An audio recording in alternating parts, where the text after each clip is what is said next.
प्रतिष्ठिता मनो मे वाचि प्रतिष्ठितम् आविराविर्म एधि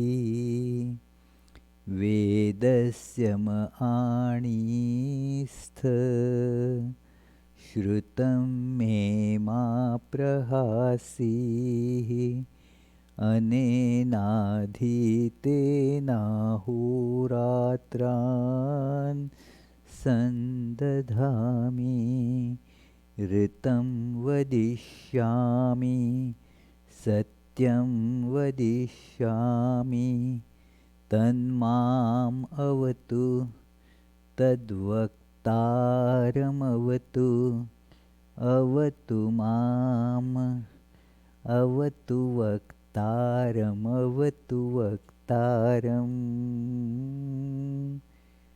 ॐ शान्ति शान्ति शान्तिः Om. May my speech be firmly established in my mind. May the mind too be firmly established in my speech. O self-effulgent Lord, be revealed in my consciousness. May the truths of the scriptures come to me. May not what I learn from them ever forsake me.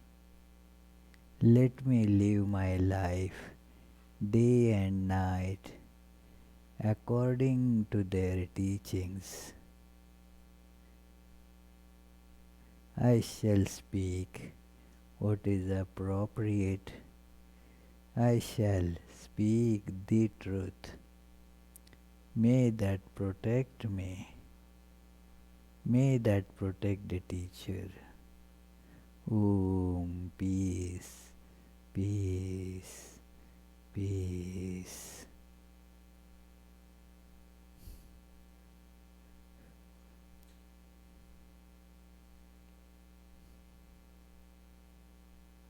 Let us try to feel the innermost, unchanging core of our being, our true self.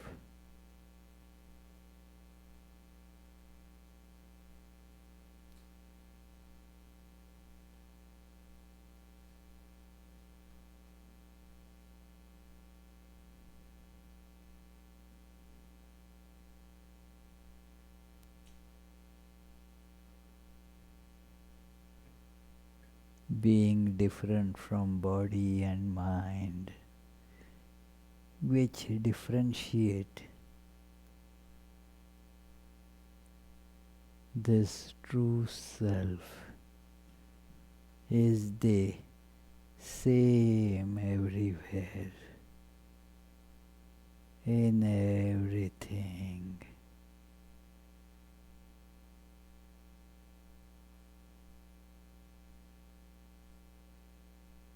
Thus it is all pervading.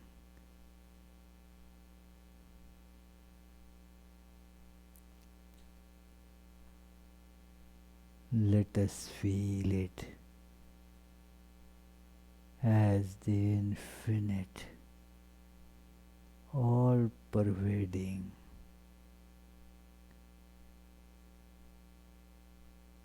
ocean of intense luminosity.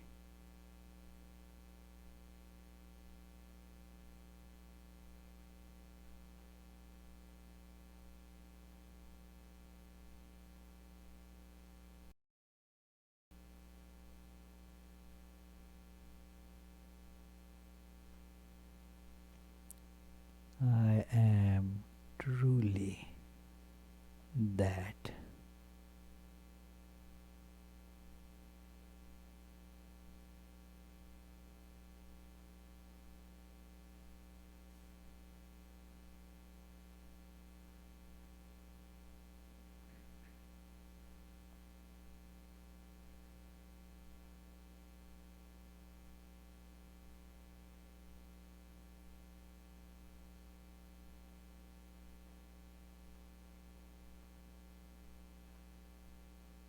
It is pure, luminous existence itself.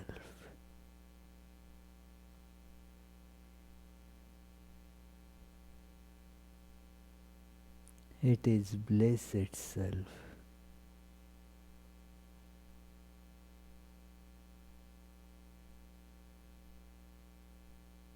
It is peace itself.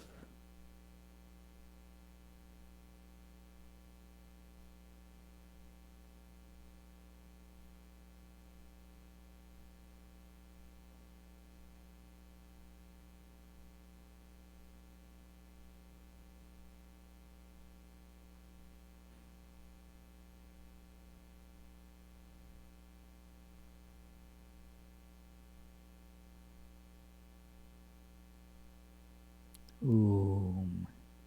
Peace, peace, peace.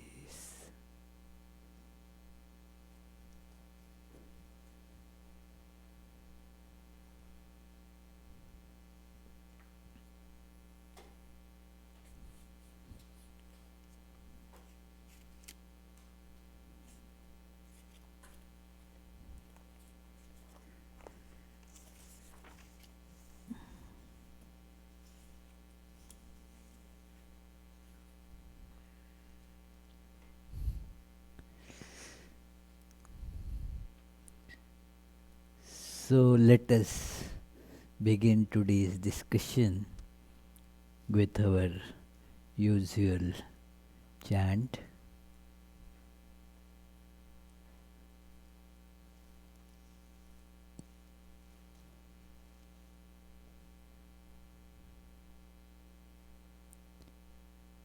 Tava kathamritam tapta jivanam kavibhiriditam kalmashapaham shravanamangalam Shrimadattatam Bhuvi Grinanti Te Bhurida Janaha.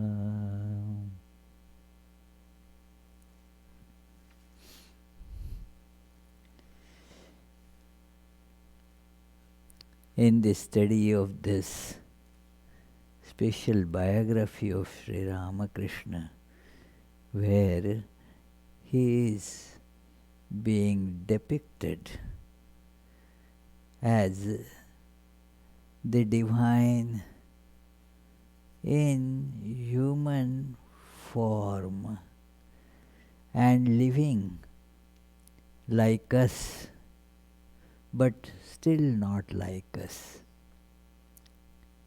He is on the threshold, as it were, of the absolute and relative,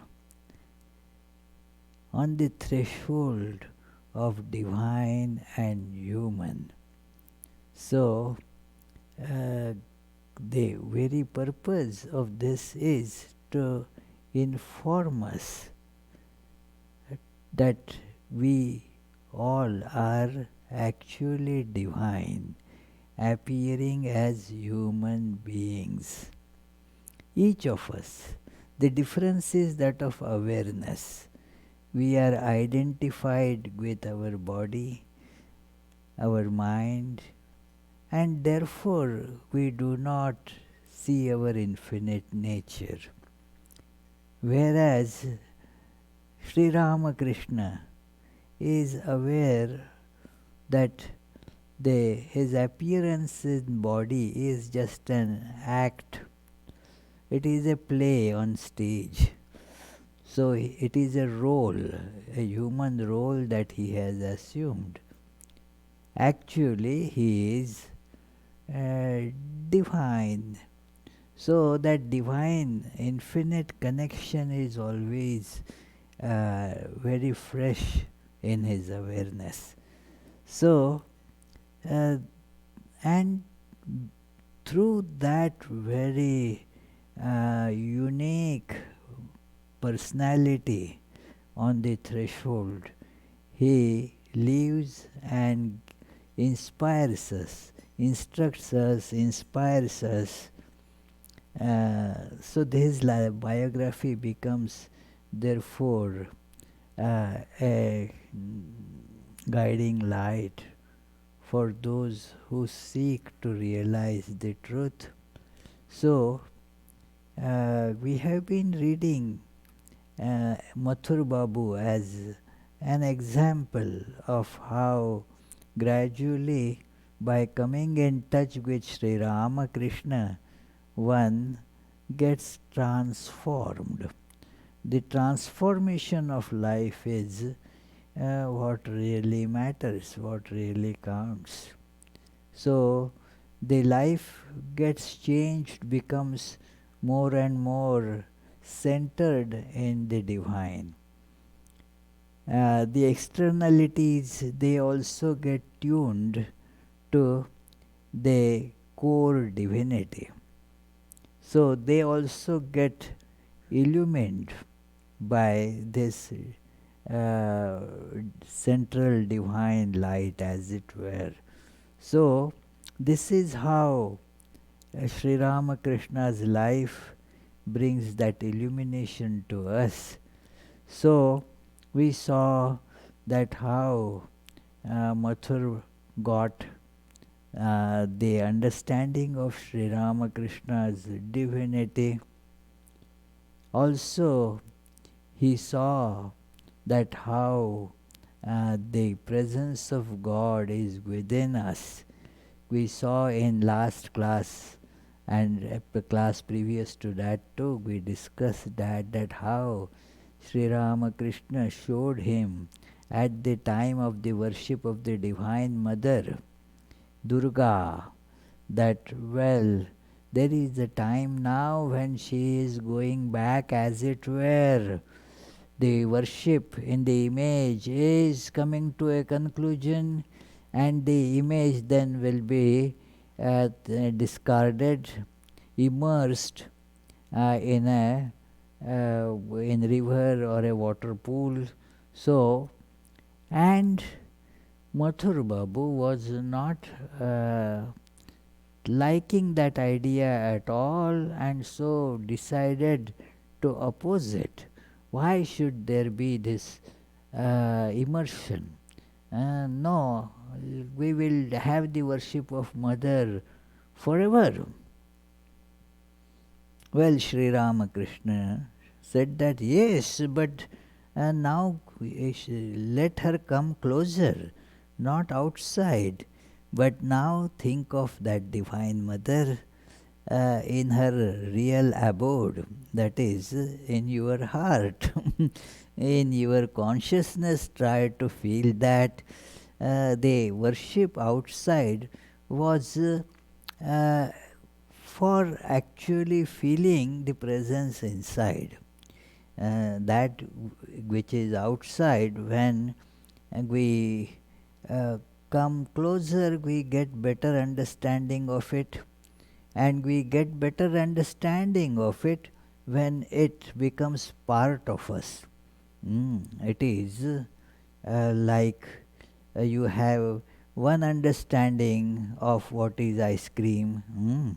When you just look at the box, now when you taste it, you get more understanding.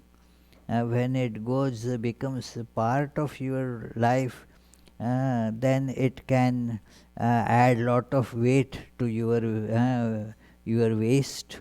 And so another quality of it, it becomes so you know it more and more as it comes closer to you, becoming part of your being.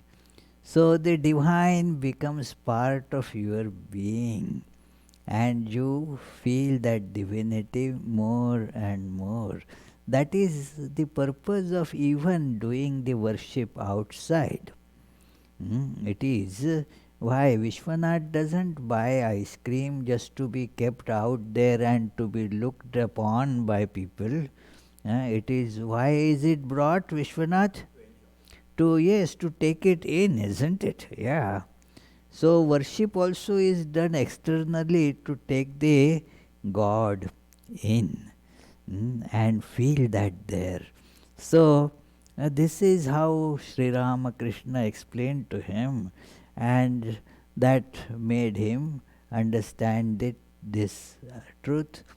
He became calmed down and got the real idea of what is to be done as the conclusion of the worship. Now another incident that is mentioned here, which also brings glaringly that the spiritual experiences depend on how we prepare ourselves to handle them.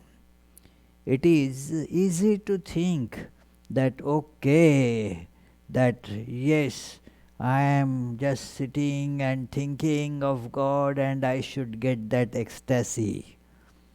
Sri Ramakrishna Samadhi, I also must get it now.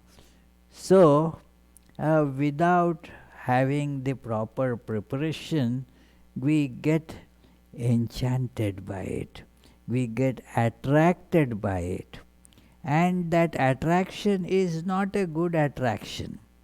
Without preparation, if we get attracted and get something, then it is more possible that it will be disaster for us. It is, we do not have the proper preparation and just go with a lot of enthusiasm about it and attraction. We get charmed.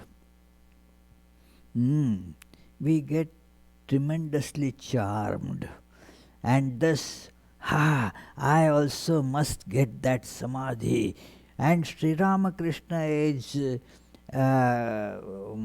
close to me, he loves me, and he gets samadhi, he surely can give it to me, and let me pester Sri Ramakrishna about it. I have a strong connection with Sri Ramakrishna, so he can't refuse my request. It is. So let me put some pressure on Sri Ramakrishna to give me that samadhi. And it is, so that is described here, page 509, that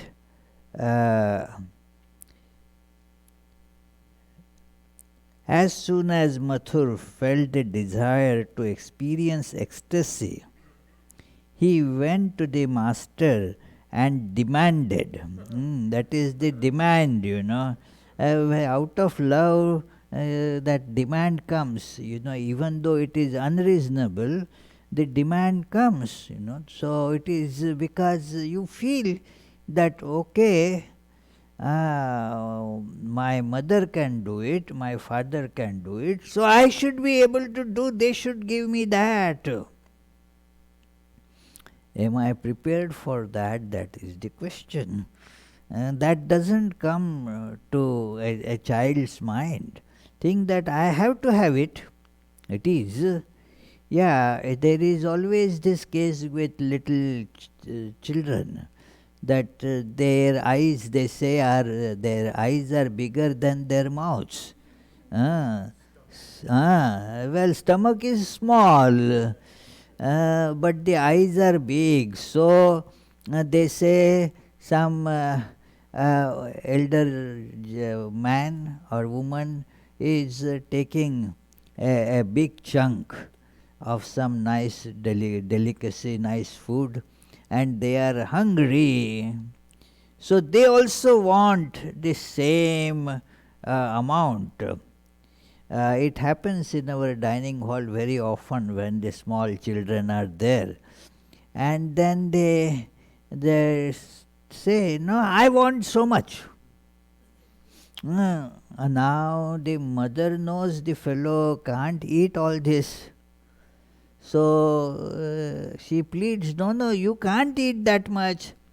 It is, no, take just a little bit. And there is more. If you want, we will give you more. First finish this." But the child does not listen. Who knows, everything will be over. It looks so nice. So there will be, so wants to take a plate full like some others have taken in their plate. And it is a matter of justice. The child thinks, that they have plate full, and why should I not have? It is unjust that they have the full plate and I have just a tiny bit portion. No. Now, what happens? Well, eats a little bit, and then soon the stomach is full, the saliva is no more getting produced. Those glands have said, "Enough, you are full now." So now the eating is a difficulty, very big problem. Somehow or other tries to eat, but after a couple of morsels cannot eat more. It is, yeah, my mother used to tell me when I would make this, demand, "No, I have to have it, I can eat it, I can eat double of it."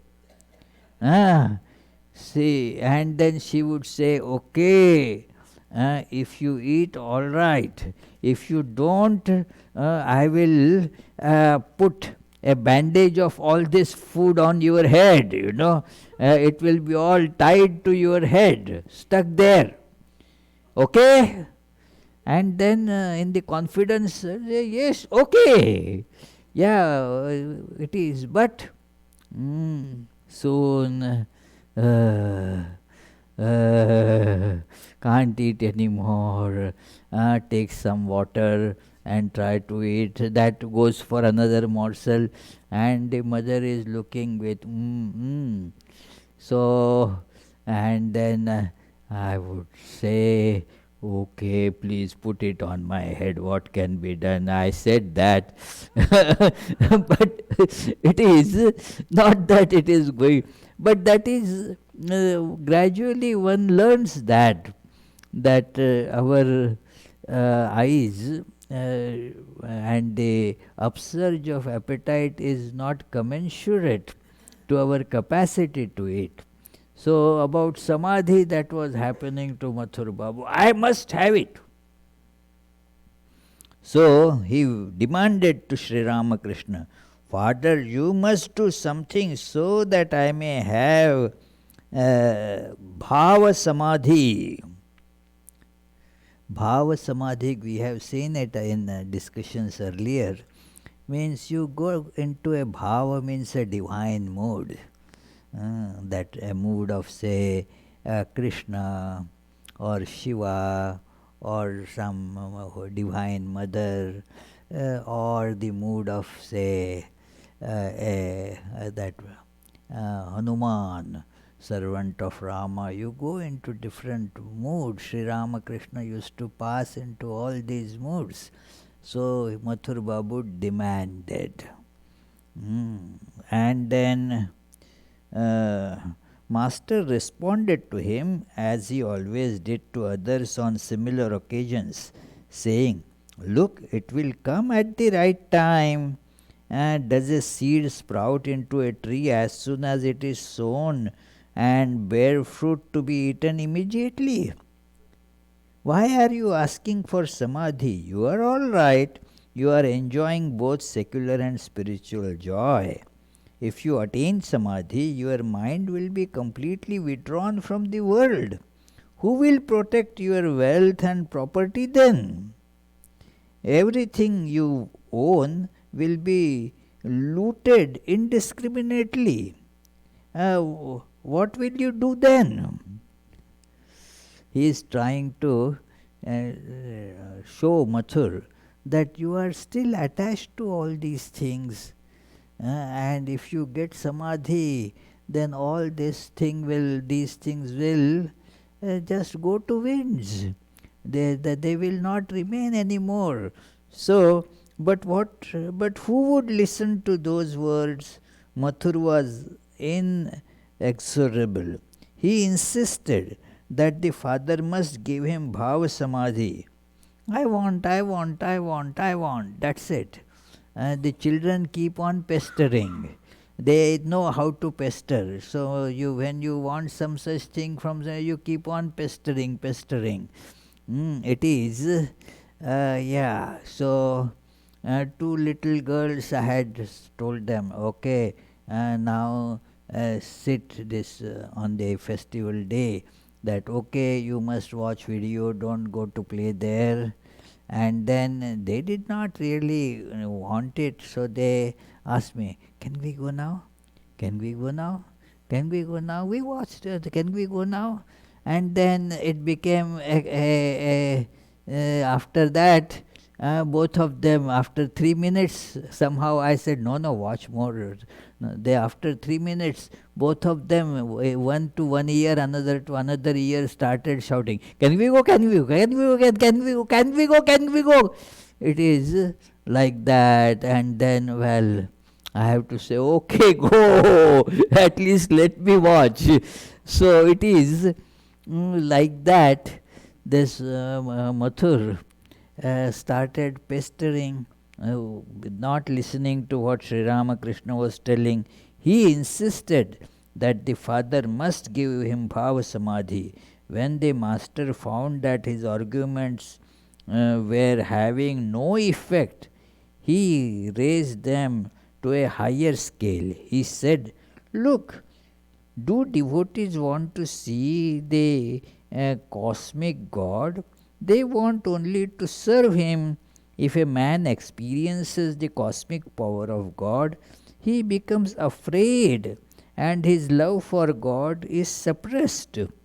When Krishna went to Mathura, the gopis were extremely distressed by pangs of separation. Knowing their sad condition, Krishna sent Uddhava to console them. Uddhava was a jnani, a man of non-dual knowledge. He could not understand the loving attitude of the gopis of Vrindavan, who had fed and dressed Krishna, played with him and cried for him. He considered the pure love of gopis to be something inferior that was based on Maya. So Krishna sent Uddhava to the gopis for another reason as well, so that he could learn something by seeing them. Uddhava went and began to console the gopis, asking, why are you so upset and cry for Krishna? You know that he is God omnipresent. It can't be that he is in Mathura but not in Vrindavan. Instead of lamenting in this way, if you close your eyes, you will see your beloved, one with the blue complexion, wearing a garland of wild flowers and playing a flute, dwelling always in your hearts.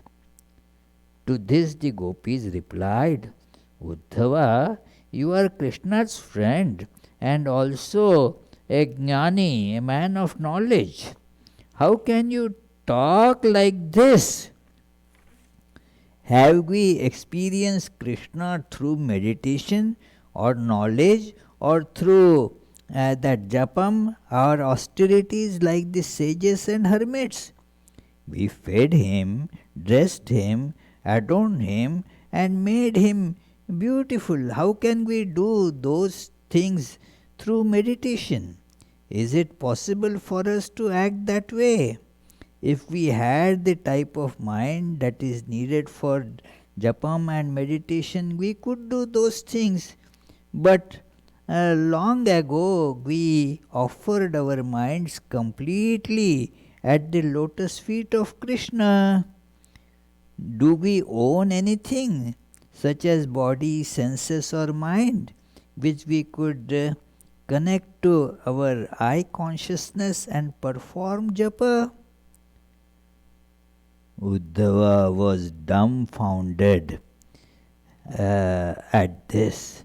He then realized how deep and unique was the gopis' love for Krishna. He bowed down to them as he would to a guru and returned to Mathura. Look, do true devotee wants to see God? They get joy only by serving Him. Beyond that, they do not care for visions or any other expectations. Such things ruin their spiritual mood. So, this very illuminating incident in the life of gopis is told here to show to Mathur. That incident is tremendous, to show that the knowledge and devotion, they may be different paths. They are. But in both you realize the same one Lord, and the devotee does not want to or does not care to do these formal meditations and such things, because the mind with which to do meditation, that is already completely given to Krishna. So where is the mind left? It's a very high state of awareness. So, but here Sri Ramakrishna is alluding to that to convince Mathur that it is more important to serve Sri Ramakrishna, serve the devotees, serve God in various forms. That is what is a devotee would like to do. What is there in samadhi? So, because he knew that that samadhi is not possible for Mathur, he will not be able to hold on to it. So, he tried to tell that it is many times it is done by the elders to the children, that they want something, but the parents, they say, see, that is not good, that will cause lot of problems for you. How? See, this is so good. This you will enjoy much more. That is, for those dumps. But you are a good, intelligent child, isn't it? So for you, this is going to be better. So that is how Sri Ramakrishna is telling him, what is there in samadhi? He is not telling it to Narendranath, the Swami Vivekananda and such people. He is telling it to Mathur, who will not be able to handle it at all. So, due to his attachments to worldly things. But Mathur was not convinced. So the master said, very well, I will ask mother about it. She will do as she thinks best. A few days later, Mathur experienced a bhava samadhi. Master told us later, and this is in quote, Sri Ramakrishna is telling himself, Mathur sent for me. When I went to his place, I found him altogether changed. He wasn't the same man. While talking about God, he shed floods of tears. His eyes were red from weeping, and his heart was pounding. When he saw me, he fell down and clasped my feet.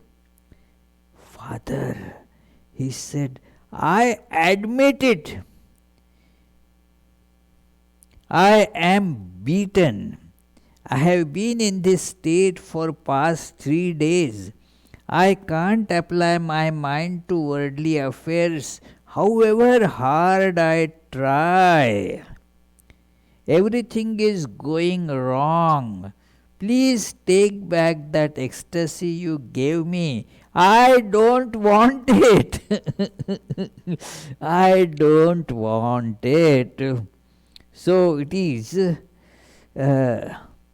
This is how you see that if you get something that you don't deserve, you cannot handle, then you come to this pass.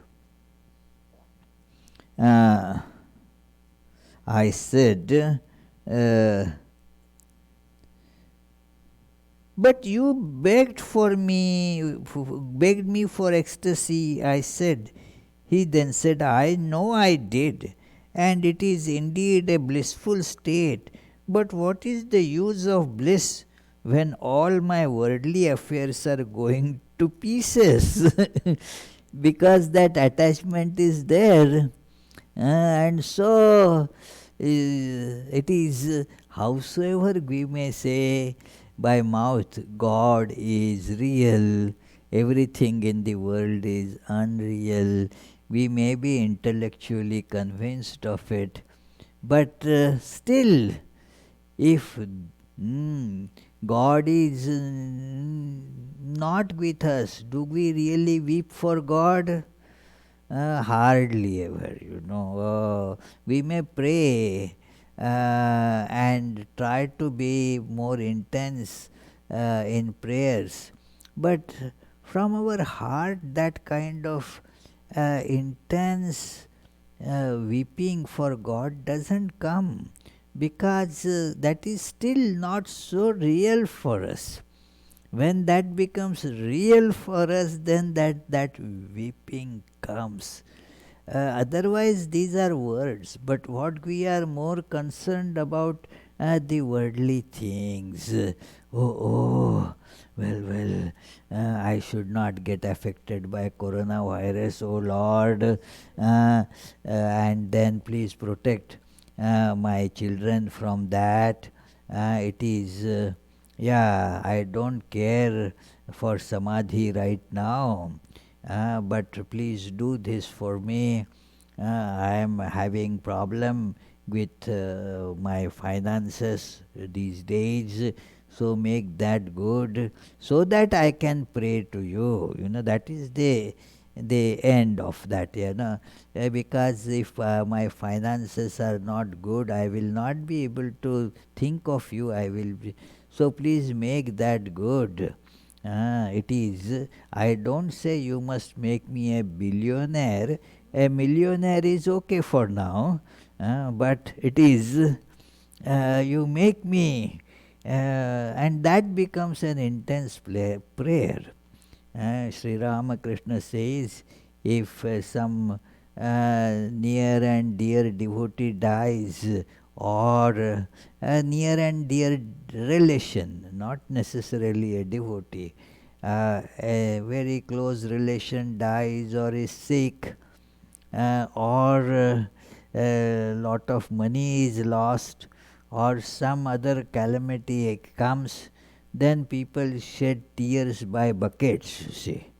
Whoever has cried for not realizing God, we don't miss God, It is, do we really miss? No. We tell our friend, oh, I missed you. Do we say to God, God, I am missing you? What, Charlie? Yeah, it is because we don't really have that strong an actual connection with that. We don't really want that. And we get charmed by this samadhi. And so if it comes, what is going to be? All your attention to worldly things will be taken away and you will suffer. So Mathur was suffering. If God comes in your awareness, samadhi, then you will be full of bliss. But because now he realizes he didn't really want it. So it is a big problem, it is like a very poor man was not even able to feed himself. Somebody donated him a nice looking big white elephant because he loved it. I wanted that. Oh, can you give me? And that man said, well, okay, if you really badly want it, take it. Now that poor man, where from is he going to bring that food for that elephant? It is. Elephant eats a huge quantity of food. Look at the body of elephant, you say. What 50 people would eat, that elephant would just gobble. So now this fellow, what to do? And so said that person later, somehow found him, that please take away your elephant. I cannot keep that elephant. So it is, because if you don't give food, that elephant will just trample you down, it is. So it is a big problem to have an elephant. Not possible. It is. Yeah, you think about that can you really manage it? Can you handle it? I told in this class once that story of what happens because of our getting charmed and attracted tremendously to something. We do not see the pros and cons and thus get it. One we had in that city in Nagpur, we had our medical van that was, we needed to get new one because that was old. So we decided to sell the old one, and we used to get one devotee. He said, well, this, I love this big van. It is, yeah, so when you want to sell, please inform me. Whosoever offers whatever price, I will be paying in American terms a couple of $100 more for that. Take it from me. I said, not that question, but it is, why do you want it? It is too much for you to, to use that.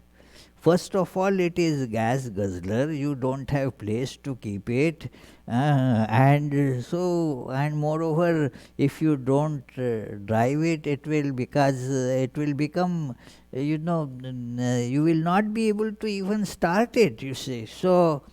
He said, no, I will manage, it is no problem. And then he bought the car. He paid more price for that, although we were saying, no, that's good, you take it. No, I want to be true to my word. I will pay $200 more. So he paid, took that big van.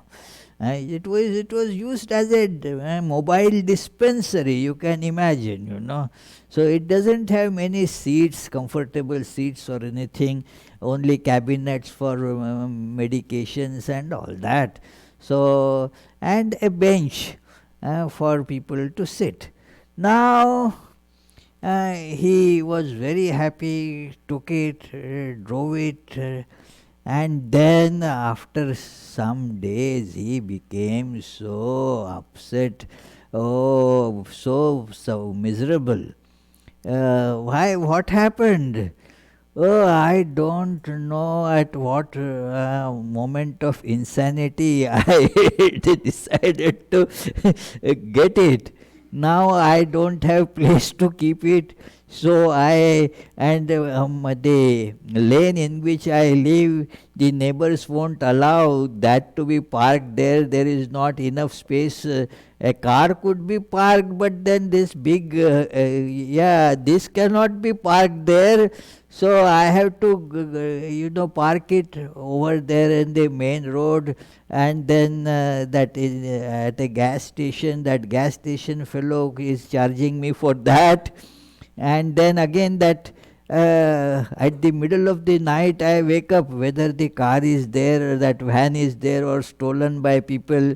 In India those days, I don't know what are the condition exactly today. The big such these vans, the thieves would just take away the tires, wheels, all other things also, or the van itself. So now he couldn't see it from his window. So in the middle of the night, he would come down, walk there to see if it is there or not. Would not feel safe. You see, the sleep, we wouldn't get sleep. And then it stayed there for a few days, and naturally the battery went down. Then he decided, one day his in-laws had come, so he said, hey, I have now a big car, so big vehicle. He decided to take them all. Now in-laws means you have to show, it is a very prestigious thing to be, make a big show. So he said, come on, let's go in this. They said, okay, fine. And then it refused to start. Then he described it with such humor. He himself described it. I can't describe it the way because he actually was having that pathos of all that feeling. So he said, then they all got down, we started pushing it from the back, and then still it would start and stop, and then all people were watching us with, hey, look, what is he doing? So, and well, that is what, so he became so terribly sad with all this. So it is, and he said, will you like to take back? We said, sorry, we bought another one, and our garage has space only for one. So then he sold it to somebody just for a pittance. So it's all, what I mean is the headache. When you get something that you cannot handle, it is a headache. It is. So do not get tempted by some very charming things that will be so good, that is going to make my life full of so much of joy. It is. We do not know what we are asking for. That is what that priest did, that it is. He was asked to quickly that officiate a wedding, because the main priest was going away. He didn't have time. So this priest said, I am just a novice. I don't know any rituals for those things. I didn't learn those things. Said, oh, just say any prayer, that is, and that will do it. So he took the book, and then as the wedding was happening, he opened the prayer that opened up was, O Lord, forgive them, for they know not what they are doing. See? So it is so it is like that. I am not just saying about wedding, but we get into so many problems just by getting charmed, enchanted. That is what I was longing for all my life. Well, okay, have it. Then the person comes to tears. Why did I go for that? So, this is what Sri Ramakrishna is telling Mathur. Now, what is to be done? Okay.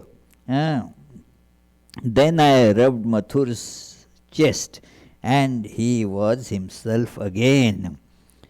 In truth, it is not enough to achieve a spiritual mood or samadhi. How many people can bear its force and retain it? It is impossible to stay in that state for long as one has a little desire. For that reason, the scriptures have suggested that seekers of God be free from desires at the outset. Immortality can be attained through renunciation only. Means giving up the desires. If we have maybe desires and then you go for the objects of desire, then it is still time before you can actually be ready to handle samadhi. It is one can pray to God to remove the desires. One can pray to God for more devotion, all that. But samadhi with, then all these desires will pounce upon you and then make you miserable. So therefore that what happens. A momentary outburst of emotion can bring on a lower form of samadhi, but it does not last long if that person's mind is crowded with desires for money, name, fame, and sensual enjoyments, so on. As Shankara said in Vivek Chudamani, so called seekers for liberation who lack the true spirit of renunciation try nevertheless to cross the ocean of this world. This shark of craving catches them by throat, drags them violently from their course, and drowns them midway. In the same text, he also mentions that those who have, that awareness, I am body, and then try to fulfill the desires, the urges of the body, and still want to realize God. They are like that fool who wants to ferry across a river by using a log of wood, which that person thinks as a log of wood, it is a crocodile. Jumping on the crocodile and hugging the crocodile, thinking that this is a nice log of wood and will ferry me across. Well, may, but in the tummy of the crocodile, that's all. Yeah. So, that is graham darudhiya dhritva nadim tartum sa ichchati. That the one is attached to the physical enjoyments cannot get liberation without overcoming that. So the work for the aspirants is to that increase the devotion, reduce the attachment to body. So while we were with the master, we witnessed many such instances. How is one? Here is one example. The master was then staying in the Kashipur garden house one day. Some Vaishnava devotees came bringing with them an agitated young man. We had never seen him before. The reason for their visit was to introduce the young man to the master and to ask his opinion regarding a spiritual state that had suddenly come upon this man. The master was told of this group's arrival. When we saw the young man, his chest and face were flushed. He was humbly taking the dust off everyone's feet while chanting God's name. He was shivering with delight, and goosebumps covered his body. His eyes were red and swollen with the tears that flowed continuously. His complexion was dark blue. He was neither fat nor thin. His face and limbs were handsome and well formed, and he had a tuft of hair on his head. He was clothed in a dirty white dhoti and had neither shoes nor a chadar to cover the upper body. He was completely indifferent to his body and was not concerned about keeping it clean or protecting it. We were told that this ecstatic state had suddenly come upon him while he was singing of the glory of Hari.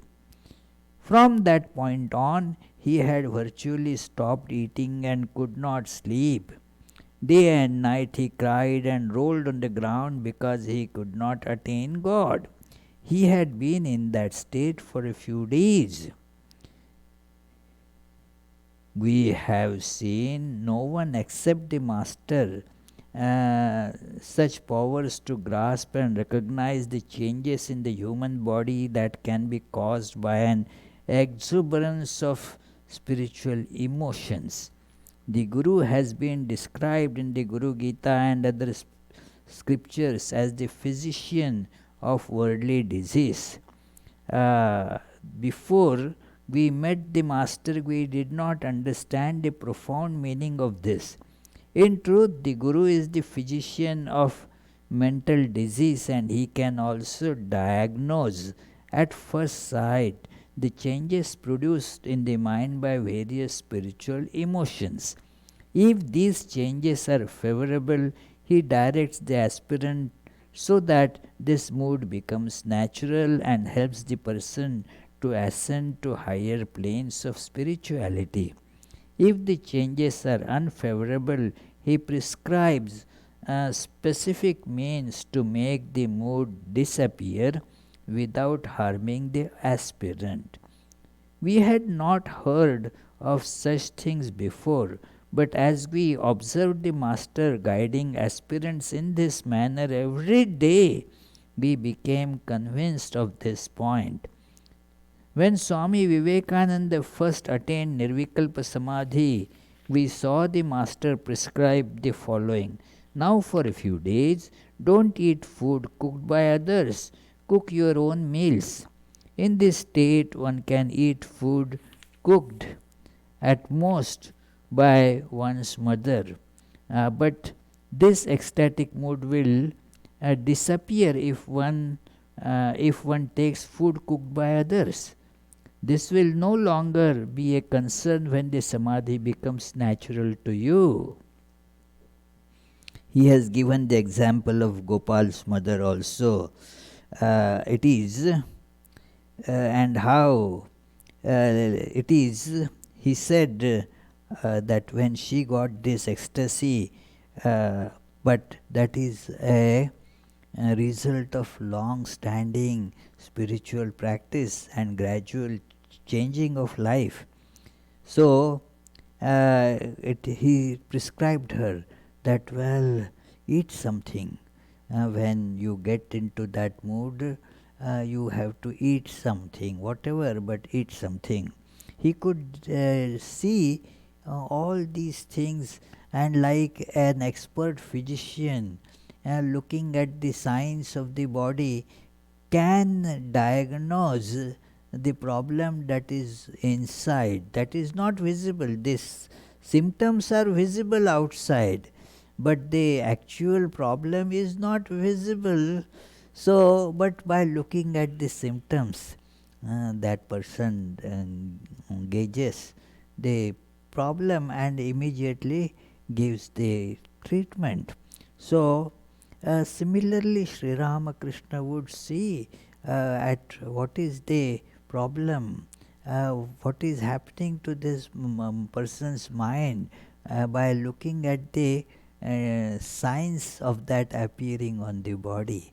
So it is many more a lot of discussion about it is going on here, but we don't have much time today, so we will continue this discussion a little later, not for next Tuesday, because for coming 3 Tuesdays we are going to have really very interesting presentations here. The immediately next Tuesday, it will be Abhijit Sarkar sitting here. He will be giving presentation on Dakshineshwar. That we read about Dakshineshwar in these classes, and Sri Ramakrishna stayed there and meeting Rani Rasmani and Mathur Babu and all that. And that place is tremendously inspiring. So, in his presentation, he will bring alive that place to us. Then there will be 2 Tuesday discourses by our Sukalyan Sen Gupta, a wonderful speaker. One will be on Swami Shivananda, another on Swami Saradananda. So, please enjoy those discourses for coming, and then hopefully I'll be again here to torment you on Tuesday, 31st of March. So it is. So we shall. If are there any questions? Oh, okay, Abhijit.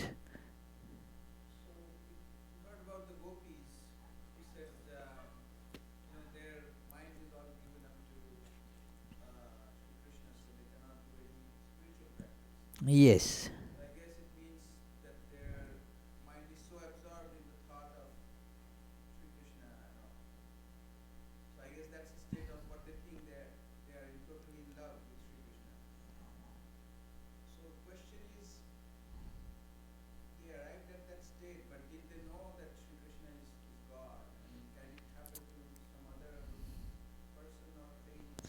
That is the difference that Bhagavatam, Srimad Bhagavatam describes that gopis they did all that with the inner understanding or knowledge that Sri Krishna is not a human being but God. There are many beautiful verses in Bhagavatam regarding that, as gopis themselves they speak. One of them that I love is the gopis are saying Nakhalu Gopika Nandano Bhavan. Oh, you are not the child of that Yashoda and Nanda. We know that you are, what are you? Akhila Dehinam Antaratmadrak. You are the self hidden in every being. And you have Vikhanasarthito Vishwa Guptaye to protect the universe, to protect this world, to elevate it. You have taken this human form in this this particular clan of Yadus. So that was their understanding. As Narada mentions that he gives the example of gopis, but does not forget to add that there one must remember that the Mahatma Jnana means the nature of the greatness of this Krishna. They were not worshipping Krishna human. They were not after a very beautiful looking child. They were looking upon that as God in that form. And he says, if that is not the case, tadvihinam jaranam iva. that otherwise it would be an inordinate, illicit love, that it is somebody could have for a prostitute or whatever you say. So that is, Gopi's love was not that, because of the Mahatma Jnana, that the awareness that this is Krishna is God. So the love was directed towards God. That is the difference.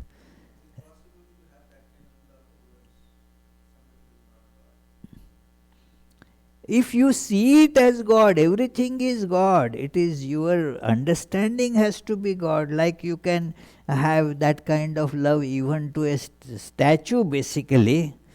If you have that awareness of God there, that will work. It is like that. It is our awareness about everything is actually God.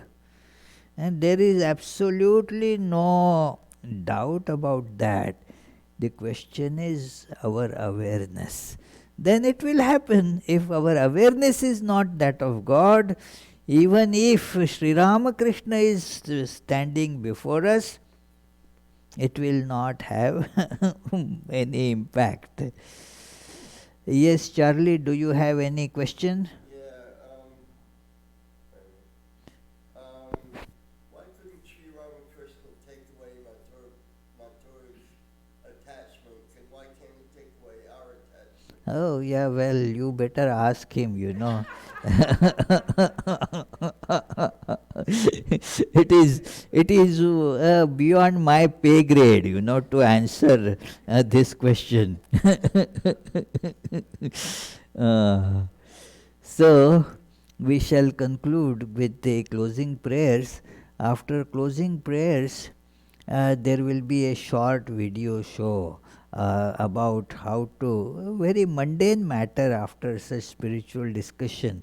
But for Sri Ramakrishna, nothing is mundane, all has spiritual value. So, this is about a video of coronavirus and how one can protect oneself about that, and so forth, how it develops, and some understanding of it. Have you heard, Vishwanath, coronavirus? Okay, okay. So, yeah, it is. So, that will be displayed now after the closing prayers. And then there will be some, I see Naomi has kept some snacks for you to take. Millie has brought them. Okay, very good, Millie. Thank you. May the Divine, who is Father in heaven of the Christians, Holy One of the Jewish faith, Allah of the Muslims, Buddha of the Buddhists, Tao of the Taoists, Great Spirit of the Native Americans, Ahur Mazda of the Zoroastrians, and Brahman of the Hindus, lead us from the unreal to the real, from darkness to light, from death to immortality. May the all-loving being manifest himself unto us and grant us abiding understanding and all-consuming divine love. Peace, peace, peace be unto all.